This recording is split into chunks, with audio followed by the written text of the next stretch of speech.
She was just a new black waitress, nervous on her first day, until the richest man in the room tried to ruin a $200 million deal, and she told him exactly where to go.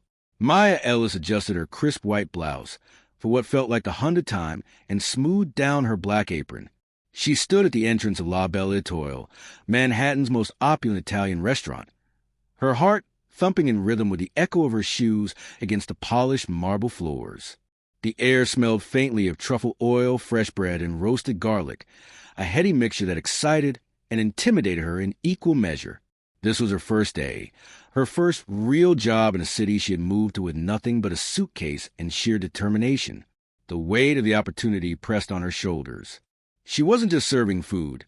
She was entering a world she had admired from afar, a world of elegance, power, and wealth. One wrong move, and it could all crumble. "Don't forget, Maya," Carla Benson, the restaurant manager, whispered as she guided her through the sprawling dining hall. "We serve billionaires here like royalty. Anticipate their needs, read the room, and don't make mistakes." Not a single one. Maya nodded, though the butterflies in her stomach refused to calm. Every detail mattered. The positioning of the silverware, the precise angle of the folded napkin, the lighting of every candle. Every polished wine glass had a sparkle. Every plate had to be pristine. She felt the immense pressure, yet the thrill coursed through her veins. As she passed along the dining hall, the crystal chandeliers reflected a golden glow on the polished floors. Patrons whispered softly at their tables, sipping wine she recognized only from films, conversing in a quiet hum of sophistication. And then she saw him, Nathaniel Drake, the billionaire CEO. He walked in as if the city itself had bent to greet him. His navy suit was tailored to perfection. His tie was flawless. His posture exuded power and control. He moved with the confidence of a man who had never been denied anything. Maya muttered under her breath, "Here we go." She knew instantly that this encounter could define her first day, possibly her career. Nathaniel Drake was not just any customer. He was a man whose decisions could make or break fortunes. The doors opened with a soft chime, and Nathaniel entered, flanked by a small entourage. They carried briefcases, folders, and the quiet hum of authority that seemed to radiate from Nathaniel himself. Conversations in the room halted mid-sentence. All eyes turned toward him. Even the chandelier lights seemed to shine brighter in his presence. "Table by the window," Nathaniel barked, disregarding Carla's polite suggestion for the private dining area. "I want the view, not some corner." Maya observed quietly from a distance. The other waitstaff flinched under his gaze. Nathaniel wasn't just wealthy. He radiated authority, impatience, and a subtle air of superiority that made everyone in his vicinity tense. He didn't just enter a room. He commanded it, and everyone had to notice. Maya inhaled slowly, feeling the tension coil in her stomach. She straightened her apron and reminded herself. Her job wasn't just to serve. It was to survive and navigate situations like this with poise. One wrong reaction, one trembling hand, one misplaced word could result in disaster. Nathaniel approached what he assumed was his designated table. He flopped into the chair with a puff of confidence, waving at a nearby waiter. "Bring the menu." "No, don't. Bring your recommendations. I trust your judgment, though I doubt you'll impress me." Maya exchanged a worried glance with Carla. This was more than arrogance. He was about to disrupt a critical meeting that could seal a $200 million deal. Her pulse quickened, but her voice remained calm. "Sir," she said, approaching carefully, "I'm afraid this table is reserved for an important business meeting. You need to leave this section immediately." Nathaniel froze, his expression oscillating between disbelief and indignation. No one had ever dared speak to him in this manner, especially not a waitress. Gasps filled the room. Patrons shifted uncomfortably, sensing a confrontation. Carla's hand rested lightly on Maya's shoulder, a silent plea to be careful. Nathaniel chuckled, a low, condescending sound. "Excuse me? Who do you think you are?" "I am the waitress assigned to this section," Maya said steadily, meeting his gaze. "And I'm asking you to step aside. The meeting taking place here is critical, and your presence is jeopardizing it." Whispers erupted around the dining hall.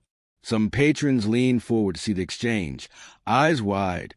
Nathaniel's expression darkened, a storm brewing behind his otherwise composed facade. "Young lady," he said, leaning forward, "do you have any idea who I am?" "Yes, sir," Maya replied without hesitation.